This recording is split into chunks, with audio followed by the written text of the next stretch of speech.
যুক্তরাষ্ট্রের গোয়েন্দা তথ্য নিয়ে নতুন দাবি।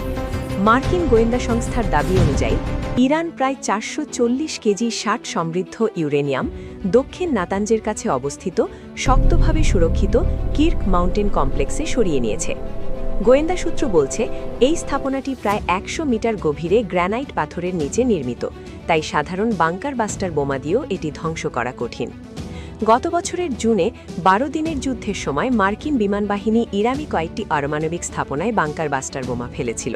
তখন ডোনাল্ড ট্রাম্প দাবি করেছিলেন যে ইরানের পারমাণবিক স্থাপনাগুলো পুরোপুরি ধ্বংস হয়ে গেছে। তবে মার্কিন গোয়েন্দা রিপোর্ট এখন বলছে, বাস্তবে সেগুলো সম্পূর্ণ ধ্বংস হয়নি।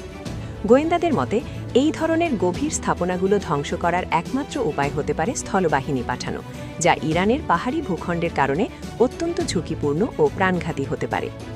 এদিকে আন্তর্জাতিক পরমাণু শক্তি সংস্থা IAEA ইরানের কাছে ওই 420 ইউরেনিয়ামের অবস্থান সম্পর্কে জানতে চাইলে ইরান নাকি জবাব দেয়, এটা আপনাদের বিষয় নয়।